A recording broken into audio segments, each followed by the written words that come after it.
Welcome to Resolve IBS and IBD Naturally. I'm Courtney Cowie, a nutrition therapy and functional diagnostic nutrition practitioner.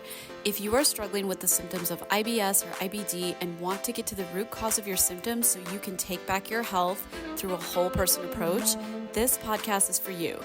Just a disclaimer that the information I'm presenting in this podcast is for educational purposes only and should not be taken as medical advice.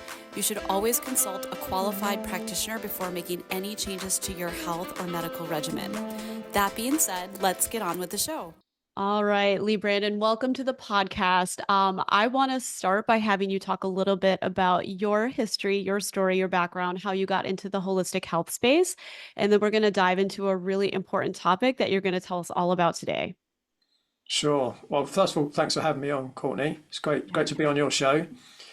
Yeah. I won't go through the whole history because it's 29 years long that I've been working in this area. But I guess it all started for me back in the mid-90s when I was working out in a gym, and I sat down with a couple of the personal trainers that were working there. And by the way, they were the first people I ever knew that were personal trainers. It was kind of new in the UK back in the mid-90s.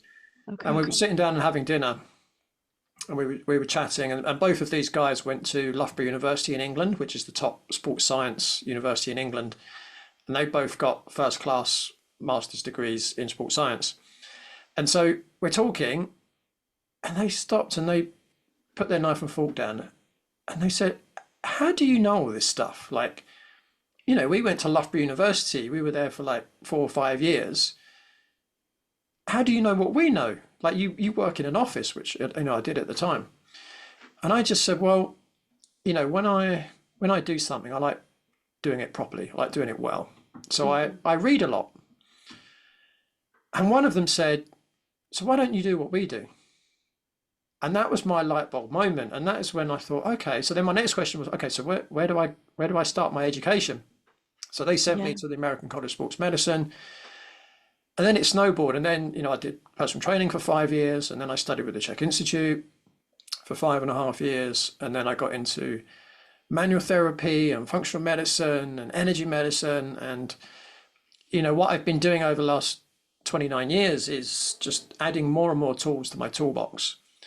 And, the subject we're going to talk about today, I was introduced to in 1998. So again, I've been doing this a long time as well, because it's one of the most important things in terms of what we do as practitioners to enable our clients to actually get the result that they want to get. Yeah. So you have a process you call stickability. So I kind of want you to talk about what that is and why you wanted to create this course. Because I agree wholeheartedly with you. I feel like the longer I've done my work as well as a functional health practitioner, I find it's this behavior change component that really is the biggest key for people. So yeah, tell us about that, Leigh. Yeah. So Stickability is a course that I developed to help the general public overcome challenges of being able to stick to a healthy lifestyle plan. And really the inspiration was, again, as I said, I was lucky enough to get into this pretty early on in my career. But even despite that, I've always noticed like common patterns amongst my clients and the people around me in my life, my family, my friends. And, they have a goal, right? It might be weight loss. It might be they want to get out of pain. They might want to run a marathon, whatever it might be. And they start off strong, right? And they're full of motivation, go, go, go, go, go, right? But then after a while, momentum kind of just fades away, right? And then they just go back to the previous lifestyle.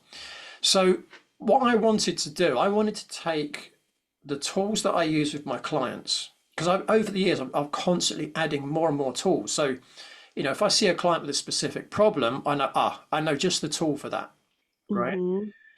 Or it might be as simple as I just know the one-liner I need to give to that client to help them overcome that issue, right? And I thought, because I see so many other people having challenges, what I wanted to do, I wanted to create a structured approach that, combines, psychological insights, practical tools, and support their long-term adherence, or what I call stickability, to their lifestyle plan. And I also wanted to give the general public access to the tools that I use in my own coaching practice, that I've been using for, as I say, over 25 years for sure, to help my clients have the ability to follow the advice that I give them. Because, for me, I can give someone the best exercise, nutrition, lifestyle program, but if they don't do it, it's not going to work, right? Right. So, from a business point of view, if my clients don't follow my programs, they're not going to think that I'm very good. They're not going to refer me any other people, right? Right. But I thought, but what about those people that don't already have a practitioner, a therapist that they're working with? What can they do? And I thought, well, why don't I give the general public the tools to be able to do that themselves? Because people can do it themselves. Yes, it's great if you've got someone that's got decades of experience of doing it. But what if you can't afford someone like me, right? Right. What if you could just log on to a website that gives you or teaches you all that information, right? Yeah. And a key thing for me as well is I wanted to be able to give people or allow people to take responsibility back for their own health, right? Because again, I'm sick and tired of people being taken advantage of by how do I put it, the traditional method of getting healthy. Let's just call it that, right? I could have put it in a lot harsher terms, Right. but I see people, their health gets worse when they go down a certain route. And that's because they're not taking responsibility. They're allowing someone else to dictate what they should and shouldn't do with regards to their health. And sadly, as you know, quite often, the people that are giving them the advice don't have their best interests at heart. Yeah. Quite often, there's a financial incentive rather than actually I want to help this person, right? Yeah, yeah, and it actually happens, I feel, on both sides of the health spectrum, both conventional and even functional, and you've probably seen that too, Leigh, and this is such a key thing you're talking about because I think the biggest missing piece and shortcoming in a lot of functionally trained clinics or practices is this very thing. It's the actual, how do you effectively and deeply coach a person to lasting behavior change? Like Mm, that in and of itself is its own animal. And if it's not part of the approach, you're really just going down a path, especially if it's a functional, sort of touted as functional path, that's just conventional medicine revamped and repackaged as functional mm, medicine 2.0, right? In my opinion. And I agree wholeheartedly that, I found the exact same thing. It's like if the clients I serve, I could be running great testing with them, I could be writing them great protocols, but if things are falling through the cracks on implementing the actual behavior change, exact same fear and worry in my mind. It's like they're going to go out in the community and say, I worked with this Courtney lady and, it kind of went okay at the beginning, but then something fell off, right? It kind of mm. comes back to us. And that's obviously the last thing we want. And this is a delicate dance of practitioner client where there's got to be, first and foremost, client self ownership, but we have to empower them with, that path and that method to get them from point A to point Z, right? Yeah, absolutely. Yeah, Yeah. empowerment is a it's a powerful word. Yeah. And it's Yeah. something that everyone, if they want to be healthy, if they want to maximize their capabilities to do things in life, the things they enjoy, they Yeah. have to take empowerment over their own health. Yeah. Yeah. So before we get into why stickability is arguably more effective than, say, just basic coaching, right? Because I know there's some very specific things you want to talk about there. I'd love to hear you talk about, why do you think people tend to struggle with behavior change? Like, what do you think kind of that key missing piece is for most people? Yeah, I mean, yeah, we could probably take a few hours to answer that question, but to kind of break it down into small pieces, I think what the stumbling blocks, I would call them, that people often come across is perceived lack of time, Mm, lack of motivation, and most people lack support. They lack the right kind of support. mhm, Um, Others might struggle with unrealistic expectations. and that's where a coach can be really useful, because almost, I'd say 90% of the time when I'm working with someone, their expectations are quite often unrealistic. Yeah. Or the other thing that I see a lot is people get derailed by typical life events. And it doesn't have to be a major life event. It doesn't have to be, a divorce or, a bereavement or anything like that. It can be going retail shopping, right? Or it can be going to a party, right? Yeah. So, there are all these things that I've seen over the years people use as an excuse to falling off the wagon, so to speak, Hmm. you know, and what I find really important is to have a plan in place for dealing with any kind of setback, but also a deep understanding of the behavioral changes required for long-term success. Especially gearing up, for the things that they might need to do less of or even give up, things that they enjoy or Hmm. get some kind of short-term benefit from. So, just some simple examples, short-term benefit might be eating a piece of chocolate, right? Now, I'm Yep. not saying that's going to completely derail your whole thing, but, if you think of, let's say, the general population, certainly my view is people come home from work, they sit on the sofa, they turn the TV on, they'll eat pretty bad food, they might eat snacky type foods, they might drink alcohol or sodas or whatever, right? Mm-hmm. Well, they need to be aware that if that's where they are now, they're probably going to need to do less of or give up those things Hmm. from the beginning. You need to understand what those things are, right? Hmm. And some people will say, you know what, I'm not even going to start. And that's fine, because obviously their goal isn't big enough for them to make that change. Right. So that's one thing. The other thing, again, this is a big one, is that there are subconscious programs that we all have that can get in the way of behavior change. So sometimes people will know what behaviors are unhealthy, like some of them I just mentioned, yet they still go ahead and do them anyway, right? And Right. then when they're asked, why did you do that? Quite often the answer is, but I don't know. I just did it. Like I know I shouldn't have done it, but I did it anyway, Hmm. right? So there are things that we can do consciously to change things, but also we we need to address some subconscious programming. Hmm. So it's quite, that's, I mean, again, that could have taken me hours to kind of answer that question, but that's it in a nutshell.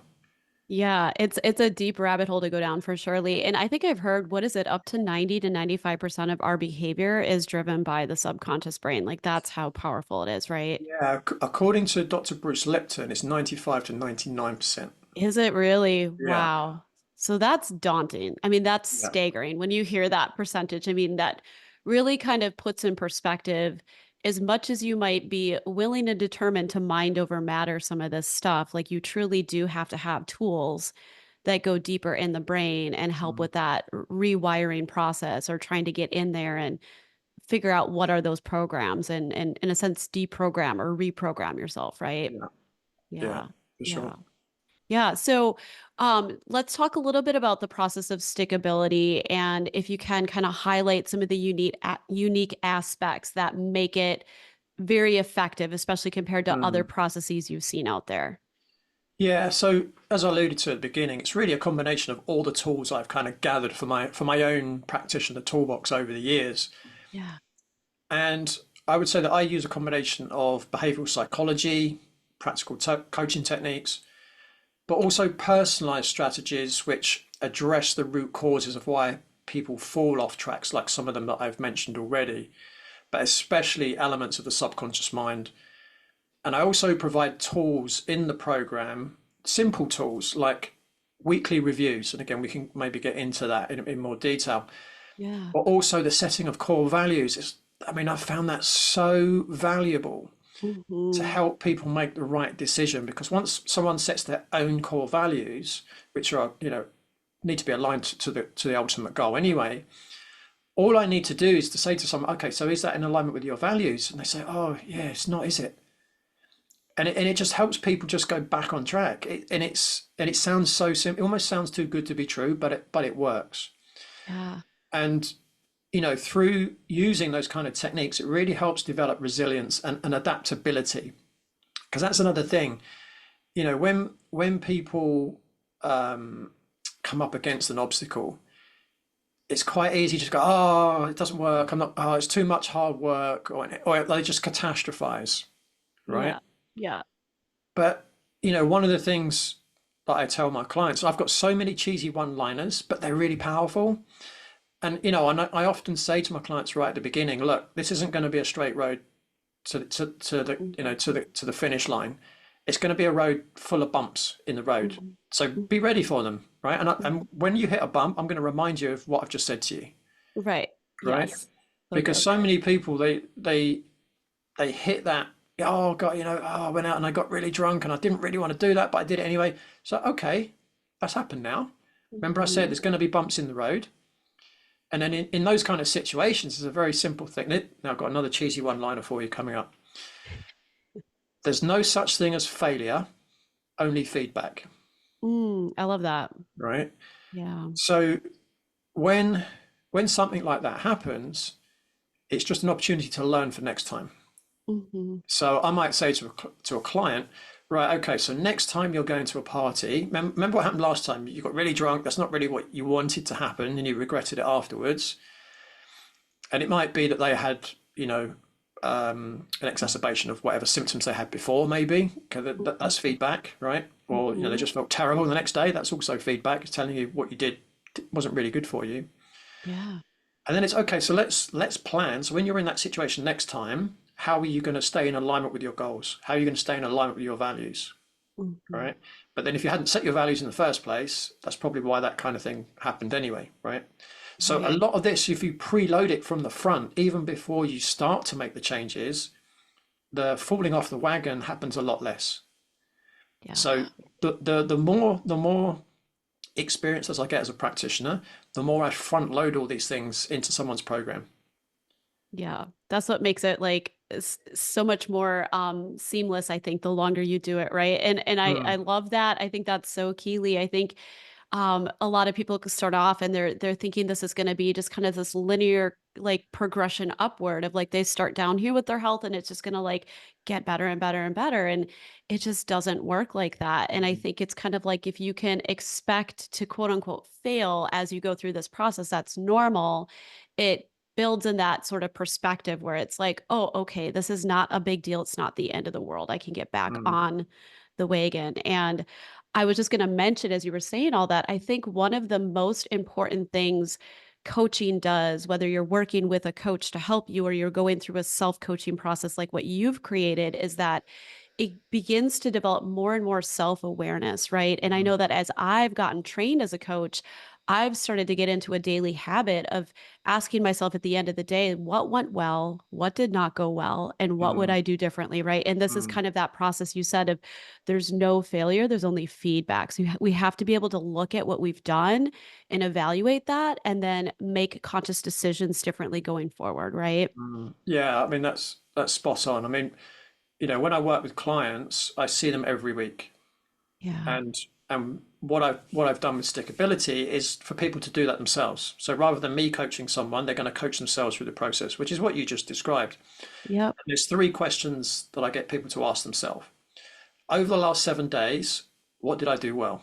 And that's really important to acknowledge, right? Because it builds confidence. Oh, I actually did that. Because if you don't take the time out to see what you did achieve, it can be quite demotivating because you probably forgot that you did that, right? Yeah. Yeah. So if you look back and you might say, actually, I made some positive changes to some of the things that I ate, and yeah, I exercised twice in the last week, and I was going to bed maybe 15 minutes earlier. They're all great improvements, right? So pat on the back for those. And then the second question is, okay, what challenges did I have in the last 7 days, right? So it might be, yeah, I made some improvements in the food that I was eating. It might be, let's say, 50% of my diet was organic. actually I want to eat 100% organic. So I've still got some room for improvement there, right? So that was a challenge. I didn't quite, and it might be the person couldn't source 100% as an example, right? So that might be their challenge. Right.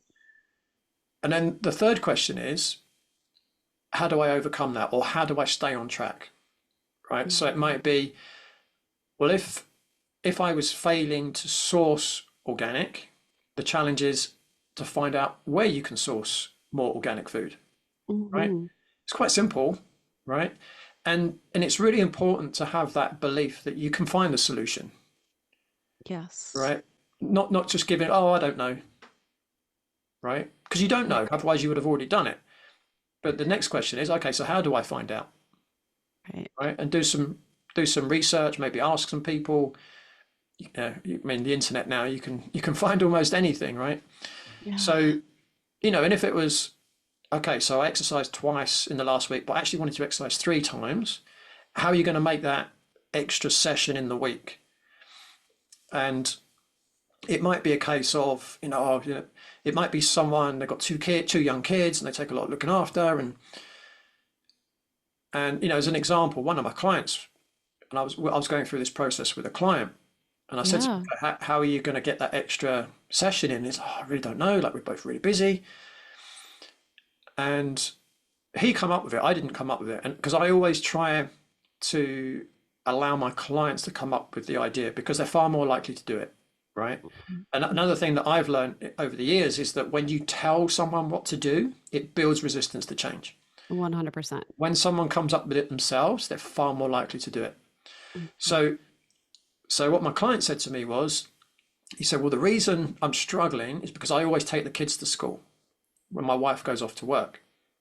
He said, what I'm going to do is I'm going to ask her if she can take the kids to school once a week, and that will give me the time to go to the gym in the morning before I start work. Mm. And he went to his wife and he put that to her, and she said, yeah, that's fine. I'm happy to do that. So that allowed him to get that extra workout in that week, right? Yeah. So you've got to think a little bit creatively. You've got to think outside the box. And another one of my cheesy sayings, but they are powerful, is that no one ever achieved anything amazing staying in their comfort zone, Right. So right? true. Yes. Change is uncomfortable. We're creatures of habit. Whether we like it or not, we're creatures of habit. Mhm. So generally, we have to go through a period of pain, which is the change, right? Yeah. Again, the analogy, you go to the gym, you don't get fit without a bit of pain, right? You don't Right. grow a muscle without it hurting a little bit, right? Right. And it's the same with behavior change. You have to go through a little bit of discomfort, but once you do it often enough, it becomes comfortable anyway. You just have to go through a short period of time. It's normally somewhere sort of between 21 and 30 days. And once you've done it every day consistently, it becomes your new habit anyway, Yeah. right? Yeah. Yeah. So the other thing I recommend as well is when you sit down and do your weekly review, and again, the other thing you need to do is the schedule to do it, right? Otherwise, again, you won't do it. So again, that's something Yes. I've learned. If you don't schedule things like that, and it's not something you can cancel, right? It's a non-negotiable, non-cancelable session with yourself. And it only takes 5 minutes, 5 to 10 minutes. Hmm. What I would add is that don't ever give yourself more than 4 new things in a week to do. So anywhere between 2 and 4. I generally aim for about 3. Hmm. So 3 new things a week. Otherwise, it becomes just too overwhelming, and you might become despondent if you don't manage to do. Like, let's say you gave yourself 5 new things to do, and you only did 2. You might feel quite despondent, but actually, you've done 2 things, right? Right. So it's all positive. So around 3 is ideal, but between 2 and 4 is acceptable. But then Hmm. that all, but also the things you've already changed, you keep doing those, right? Right. Right. Yeah. Do you find that with your super high achieving clients that have that tendency to drive for five or more things, you have to really kind of guide them back to, hey, like if this feels super easy to you, we're probably right on track with how many things we should be aiming for. Yeah, I would say everyone's different. Yeah. There are some people you can throw more things at, and they do it. Cool. I have Yeah. had a few of those type of clients. But I would, at the beginning, say to them, like, let's say they said, oh, listen, I can probably handle more, right? Yeah. And I say, okay, I'll give you more to do. It might be they want to, because again, the quicker you make the change, the quicker you're going to see the result, right? Right. Right. So they might say, give me more, which is fine. And I say, okay, I'm happy to do that. But if it gets too much for you, I'm going to hold it back. Mm-hmm. So, you used the word dance earlier, right? Mm-hmm. Coaching is very much about a dance. And if you're coaching yourself, there's still the dance there, right? Right. Right. So, there's often negotiation involved, even if it's just yourself, right? Yeah. So, Exactly. so that's really important. Now, the other thing, just leading on for that I mentioned was core values. Mm-hmm. Now, these are, I can't tell you how effective and important setting core values is in terms of creating behavior change or enabling you to stick to the plan, right? Giving you that Mm-hmm. stickability. Yes. So, if anyone's wondering what core values are, what they do is they help us make the right decisions based on answering questions like, what do I stand for? Right? Mm-hmm. So if you're not sure what you do stand for, ask yourself, what do you not stand for? Right? So you might say, I don't stand for bullying, right? Or I don't stand for unfairness, Mm-hmm. right? So if you were to ask me, what do I stand for? I stand for fairness and I stand for freedom, right? I don't Mm-hmm. stand for being told what to do. Like, if you want to piss me off, tell me what to do, right? I'm So you can I'm like relate a to the client. I'm like a 14-year-old kid who's just been told he's got to clean up his bedroom, right? Yeah. But that's for anyone that's gone through that individuation stage, right? Yeah. As adults, we should be wanting to make our own decisions and not relying on others, right? Yeah. So core values, what do I stand for, right? The Mm-hmm. second thing that's important is, what are my goals? Because your core values have got to be in alignment with what you stand for, and they've got to be in alignment with your goals, what you want to achieve. And the third thing, possibly the most important, is what makes me truly happy, Mm-hmm. right? So,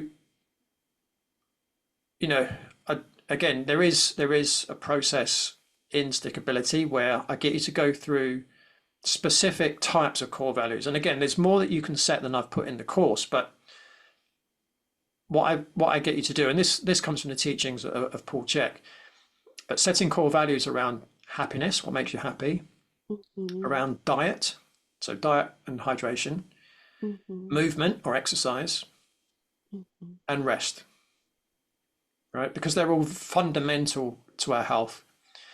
And when you set those core values, it's like in the UK many years ago, we used to have things called Haynes manuals, right? Mm. And what they were, do you know what they are? I don't know what they're. What are they Okay, like? so Yeah. I think it was a UK thing, but what they were manuals, like hardcover manuals for your Okay. car, so people could like be their own mechanic, Oh, really? right? Okay. Yeah. And I often used to say that your core values are like your personal Haynes manual, Uh, right? It's how to run your own life, because if you do live your life in accordance with your values, your quality of life is going to improve, yeah. you know? For for sure. And this is such an interesting area because like, as you're saying all that, I'm even thinking about recent coaching conversations I've had with a few. Typically, I'm working with women predominantly and who tend to be a lot more just social life and having relationships and connections with other women is super important, right? And um a recent conversation, one interesting kind of discovery that I helped a client kind of make is that, she's like, I feel like I'm the only one who, in my network of friends and in my immediate family, values healthy eating and healthy lifestyle. But yet at the same time, I don't want to give up going out to eat and having these social connections outside with these other friends. And I said, well, I can see why you feel conflicted because it probably feels like an either or. But what you're telling Mm, me is that you value both of these things very highly, right? And so, this whole process of self coaching or getting coached can really bring to light how some of these decisions we make day to day they are nuanced, right? Like they can feel conflictual because sometimes we actually do highly value one or more things that might bring us into these situations of direct conflict. And I don't know if this is Mm. something you want to speak on for just a minute, Leigh, but I think Mm. it's really interesting. Yeah, it's a really, really good point. And actually, I cover this in Stickability as well, right? It's called Yeah. the biopsychosocial model. Yeah. So, you know, you've got to understand when it comes to health and even behavior change, there's the physical aspect, there's the mental aspect, and there's a social aspect. Yeah. So, what I've seen a lot in my experience is that, I'm working with someone and they're improving, they might be losing weight, they're starting to look better, they're looking younger, and their spouse is not happy, right? And consciously or subconsciously, they're trying to sabotage them, Hmm. right? They're trying to stop them from being healthy, right? And quite often that's because the spouse feels threatened. So Hmm. it might be a guy, and his wife's starting to lose weight and she's starting to look good, and maybe, if they're out, he starts to notice that more men are starting to look at her, and he's starting to think, oh, hang on a minute, I might lose my wife here, Yeah. right? And, Hmm. and that can happen in all different situations. It might be the other way around, or whatever. So what I've seen a lot with my clients is that they need that social support around them, not people that are trying to pull them down. Hmm. Because people just think they're gonna lose that person if they change, right? Right. But what a lot of clients I work with, this is really important, is they also do need social support, Hmm. and often it's not always there, and sometimes you need to try and find it. So you might come from a very unhealthy family, and now you're going on this health drive, and you're the only one in your household, Yeah. right? And you might find out that you're gluten intolerant, you're dairy intolerant, and the family says, "Oh, let's go for a pizza," and it's like, "Oh, okay, that's going to be tricky, right?" Right. And in that situation, what I always say to my clients is, look, get clear on your goals, get clear on your core values, and share what they are with the people around you, but particularly explain your why. Why are they important to you, right? Hmm. So, first of all, when we're goal setting, we're working out what we want. Yeah. Okay, and again, there's a whole model called the SCORE model that I use in Stickability to take people through that process. So you work out, what do you want to achieve? What is your outcomes? What Hmm. outcomes do you want to achieve? So let's just say it's weight loss, right? Just it's a common one. But that's not the end of the goal setting. Once you know what your outcome is, you need to understand what are the effects of achieving that goal going to be on you. And Hmm. this is where you would ask yourself, okay, so when I've achieved that goal, so let's say it's a female, she wants to fit in a size 8 dress, let's say, Hmm. what effects is that going to have on your life? How is that going to make you feel? How are you going to benefit from achieving that goal? The answer to those questions are your why. Yes. Okay. And again, in Stickability, I've got quite a lot of goal setting forms. Now, you might wonder, why is there more than one form? Well, one of them is because I go into real detail about your why. And it's a case of, right, so let's use an example. The goal is to fit into a size 8 dress, right? Hmm. The next question is, and what will that bring you? So it might be, I'll be more confident, right? Okay, so you'll be more Hmm. confident. The next question is, and what will that bring you, Hmm. right? So you're really starting to dig down deep into why someone wants to create that change, right? Yeah. So why would someone want to be more confident? Well, they might want to perform better at work. Confidence would help with that, performing better at work. They might want to attract a partner. Being confident is going to help with that. Yeah. Whatever it is for that person. And there's about, I think there's 7 or 8 questions saying, and what will that bring you? You're just going Yeah. deeper and deeper and deeper. And you can do that that one single process multiple times as well to understand your many whys as to why you want to achieve those things. And each time you do that, it's just lifting your motivation. Yeah. So when you come across a difficult challenge, again, might be, family member has a unhealthy lifestyle. If you've got that solid foundation of motivation, it's much easier to stay on track. If you lose sight of your why, or as I say, another one of my cheesy sayings, keep your eyes on the prize, right? If you can constantly keep focused on your why, keeping your eyes on the prize, it's much easier to stick to the plan. Yeah, makes It, perfect sense. it's interesting. Even myself, beginning of this year, I didn't have any goals for anything, right? And I don't do New Year's resolutions. I've normally always got goals set. And I kind of started the year and I kind of thought, where's my motivation? And then it just flicked. It's like, well, you haven't set any goals. Why are you expecting to be motivated to do anything if you haven't got anything to aim for? Because, most of the goals I'd set previously I've achieved, right? So now you need to set new ones, and I'd probably say certainly every year you need to set goals, but probably every 3 months. It's worth, but if you're doing your weekly review anyway, which as you should be, especially if you're following Stickability program, then you're going to do that naturally. But it's good to have like an annual overview and say, right, it might be that you have the same goal as last year. It might just be maintaining it if you achieved it, right? Right. Which is kind of where I was, and I just thought, well, let's push it a little bit. Let's push the envelope a little bit and see if I can take it, a step further.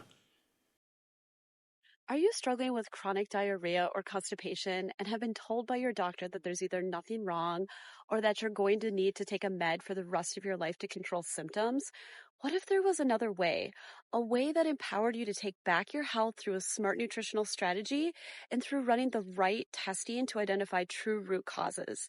If you are ready to say yes to self-empowerment and to starting the journey to real improvement in your gut health, click the link to grab my free e-guide. Yeah.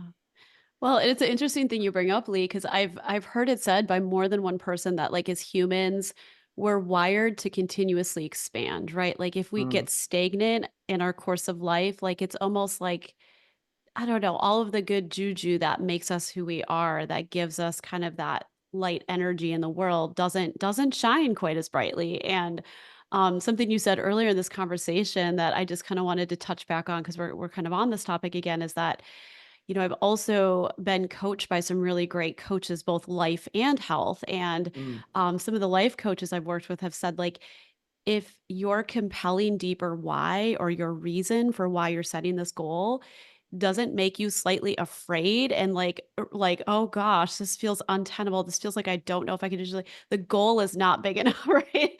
And yeah. maybe that's not the place to start for everyone, but I think once you build that self-belief and that self-confidence as you start to set goals in the beginning and achieve them, it's kind of like a muscle, like you said, it gets exercised and you get more comfortable kind of being uncomfortable and reaching for whatever that next thing is that takes you more out of your comfort zone. And Mm, um, I think that's something that can sometimes bring a little bit of like calm to a client who's new to this process and is like, oh gosh, this sounds really daunting. And it's like, it may seem that way, but it's just like if you've never exercised and now you've been at the gym regularly for 3 years, right? Like go back to that time.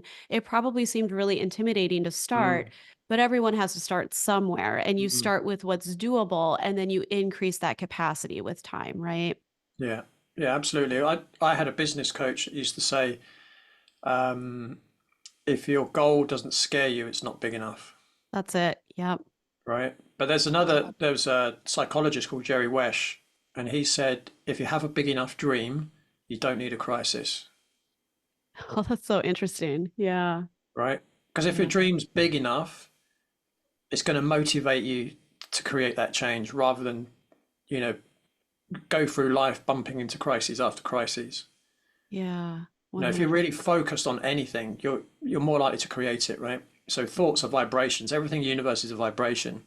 Yeah. If you're thinking positively about a specific goal, you're increasing your chances of it succeeding. Of course, you've got to take the action, right? You can't just think it into existence. You've still got to do the action.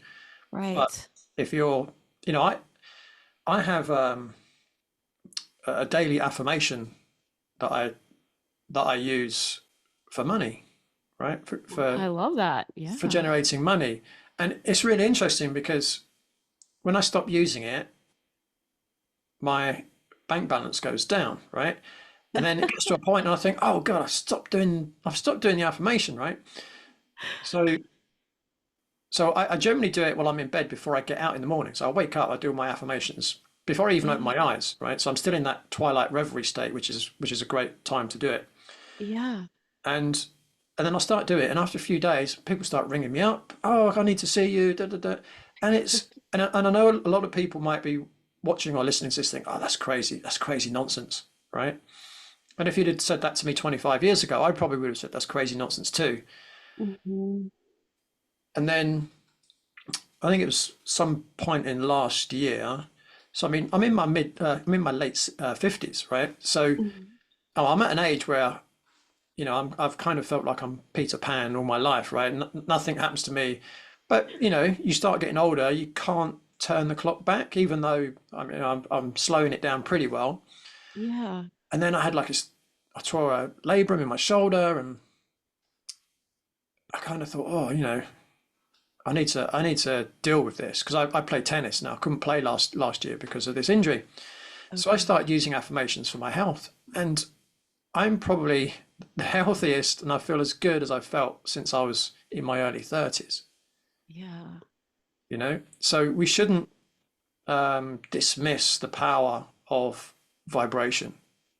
100%. No, this is such a key point, Lee, because a little bit of what I incorporate into my work with clients is some type of like visualization. Now, I don't force them to do it. And for some people, they're just not going to embrace that. But I give them some nice choices to work with. And I do think that can be a way to accelerate behavior change along with the coaching because you're now taking this conscious time, hopefully in a quiet, focused state, right? Where you're creating that vision of wherever you want to go and then you're embodying that emotion that goes with that vision of the future you're creating, man, that will translate on the physical level. I mean, I'm 100% with you, and I think just to tie it back to the whole piece around needing to have that social support and achieving some of these health goals, I think the challenging part of this process is just that law of energy dictates if you Mm, are successfully on that path of health transformation and you have friends and family that are just not going to support that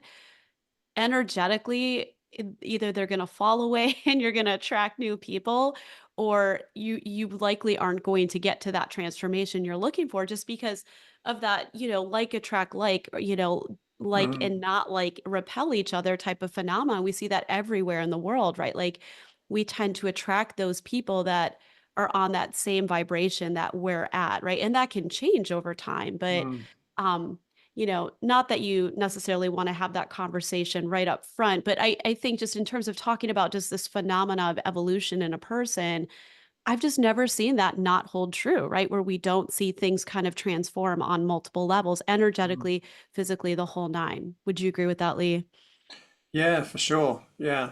Um, Something that you were saying there sparked something in my head as well in terms of, if someone, again, mention if there's, the lone wolf, so to speak, in the family trying to get healthier, one of the things I try and say to them is don't try and change anyone around you. Right. Yes, share with them your why and your core values and ask for their support, but you may not get it. And I know it's always really frustrating, like, if a spouse is getting healthier and they're just watching their others, their spouse just, getting drunk every night or whatever it might be, right? And it's quite depressing for that person. Right. But I say to them, just be the inspiration. Don't don't try and change them. Don't try and tell them what to do because that's the last thing that's going to work anyway. Just be the inspiration. And I would like to think that that's what I've done for most of my life, right? So, Mhm. I mentioned I play tennis, for instance. I play at a tennis club most of them are very unhealthy people. Like you might be surprised because it's a sports club, and most of them think I'm weird. They think I'm crazy, right? 20 years ago when I was eating, a predominantly animal-based and just a little bit of plant-based diet, they thought I was crazy, right? It's completely normal right now, right? Um, but I just like, the way that I've approached it is like maybe one day some of them go, oh, hang a minute, he's how old and he can still do that? He must be doing something right. Exactly. Sadly, I don't think anyone has thought that yet. But but that has been the plan. But you can do that with your family. Just be the inspiration, and if you're more energetic and you can do more things, and you haven't got knee pain, you haven't got back pain, and you're like, oh, I can't take the dog for a walk because my knee hurts, or whatever it might be. Yeah. Just be that inspiration, and maybe you'll help other people change that way. Yeah, I agree wholeheartedly. It definitely, this type of thing can't be forced onto others. And I think one of the really bigger questions for a person to contemplate is it more important for them to stay true to them and their own deeper why and their goal, even if it means they might lose some friends or it might change their life in unexpected ways, right? Like, is it still at the end of the day that is the most important thing? Or is it truly more important for them to try to, on some level, make others around them happy? Because that's kind of what we're doing, right? When we're um, adjusting to the norm or, staying within the confines of what maybe our friends and family have always expected of us and seen us to be. Mm, And there's not necessarily a right or wrong choice, but I think from a evolutionary standpoint, like as the individual contemplating change, that is kind of the core of that, right? And like you said, all you can do is if you choose you and you choose your deeper why, you have to just have that faith. This is going to inspire some of those folks to maybe come along with you or rise up to that higher level. And even if it doesn't happen, you still have to be totally okay even with the pain of maybe losing some relationships or mm, distancing some relationships, right? Because you've chosen to go down this path that honors you. And that's challenging, right? But then life is meant to be challenging. And I mm, think whatever path we take, we're going to be dealing with either the pain of not doing the things deep down we want to do, or the pain of following our hearts and what comes as the change evolves in that, right? And mm. that's really the key question, I think, to a lot of this. Yeah, yeah, well Yeah. said. Yeah. So, is there anything else you want to say about stickability before we kind of go into how people can get connected with that program and with you and find out more about that? There's nothing specific. I mean, we could probably talk about it for another 2 hours, Oh, for sure. because there is. I don't want it to come across like it's going to take forever to actually go through the process because Yeah. most of the lessons are 5 minutes long, right? Oh, that's awesome, Lee. I love that. Yeah, Very I've tried to keep it really short, but so each lesson's about 5 minutes long, but then there's a workbook that comes with it, yeah. and obviously people need to fill in the blanks. Yes. So as an example, I mentioned the score model. So, the first question is, okay, so what outcomes do you want to achieve, Yeah. right? And Very then good. next question is, okay, so when you've achieved those goals, what will the effects of that be? How will you benefit? How will your life be better? Right. So you got to sit down and you got to go through the process. But each lesson's actually very short. So I've tried to make it really simple. So it's not like a massive process. It's not like it's going to take you forever. It's going to be hard work. It's not. I've tried to make it as really simple and quick to do as well. But there Yeah. is a lot of tools in there. And the reason I given people a lot of tools, and I haven't given people all of my tools, just because of overwhelm. Yeah. But there's so many tools in there, and if you've got a big job to do, the more tools you've got, the more likely you're going to get the job done.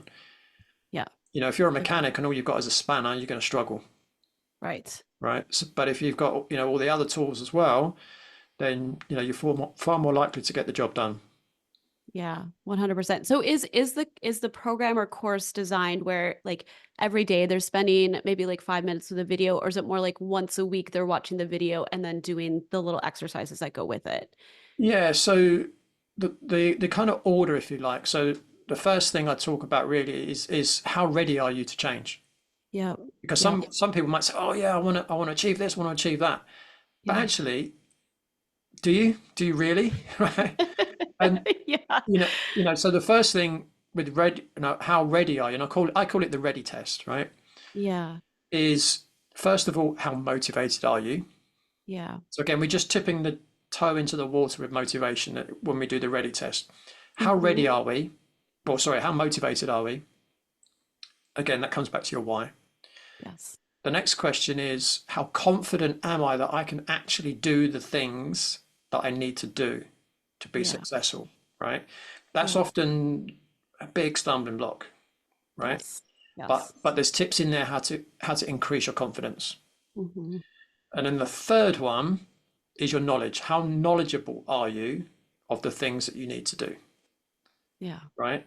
So what that does is it gives you an idea of where you might need to put your effort initially. Do you Hmm. need more confidence?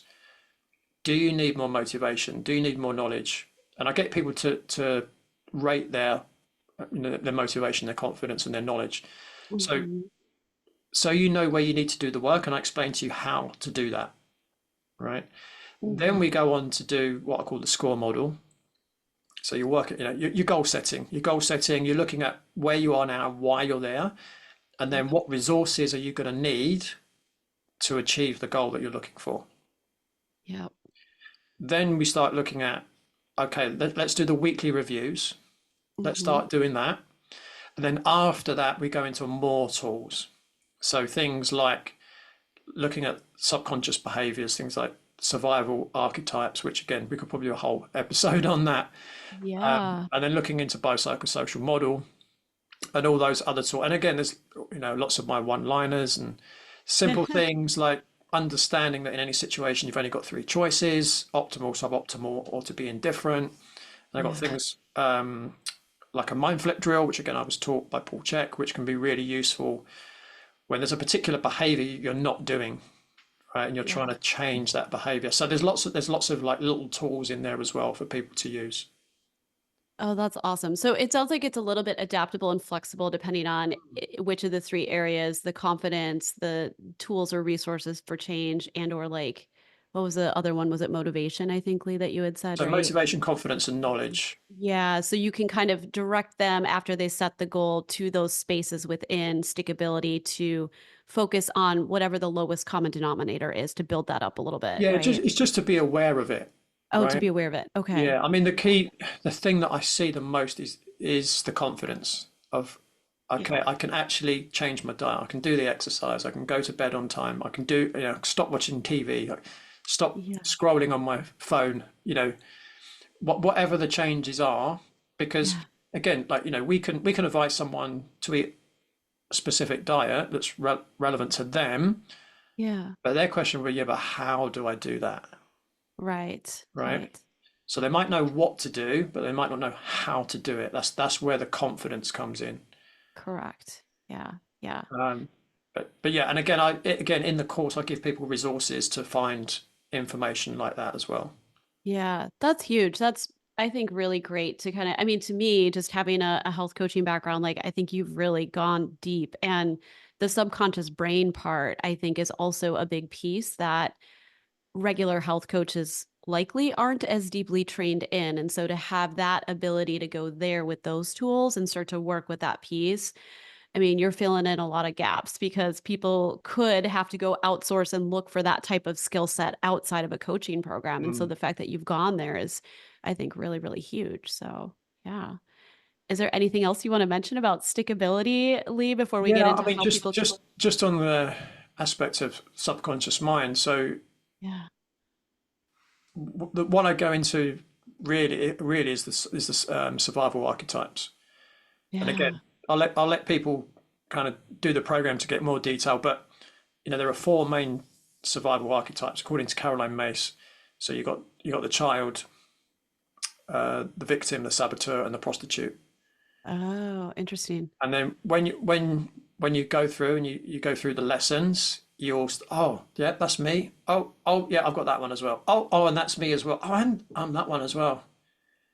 Right? We've got them all in us. Right? You'll Yeah. just start you'll start recognizing, oh, that's why I do that. but it's subconscious, right? Yeah. So in the program, I'm asking people questions to make them aware when what we call the shadow side of those survival archetypes are cropping up, because the shadow means you can't see it. It's in the shadows, Mm-hmm. right?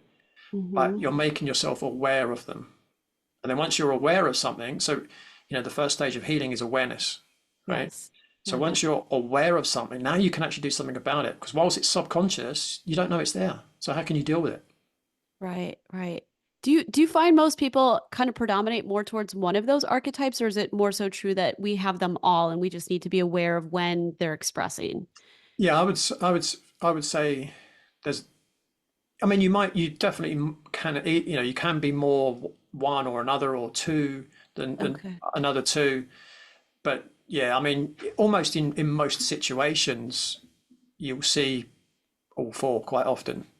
Oh, that's so interesting. Yeah, and it's quite interesting when you compare it to what happened in 2020 and how certain people behaved, and Yeah. and you can see each of those four survival, because it's so your survival archetypes were created when you were children, when you needed safety and security to come from someone else.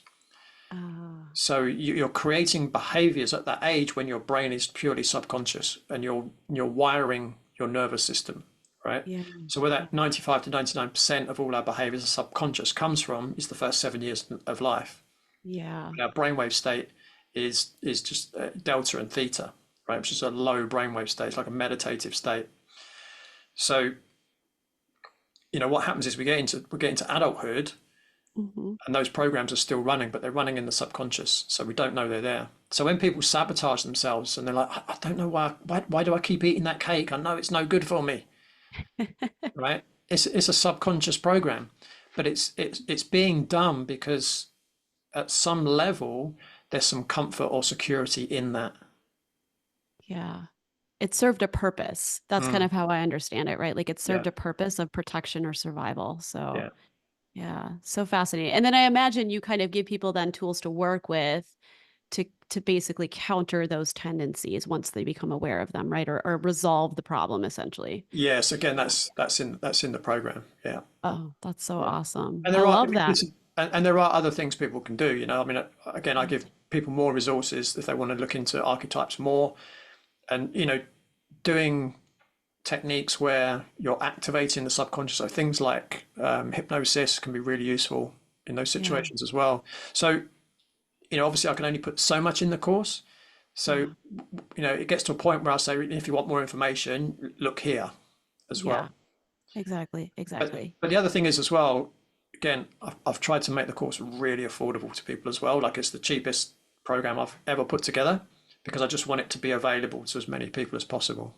Yeah, that's super awesome. Yeah, and I think this is going to be a huge thing when it's people catch on to it. It's like, oh, there's this out there, right? Because like I said, it's not something people get readily with all of the functional health practitioners or whomever, even conventional doctors if that's who they're seeing.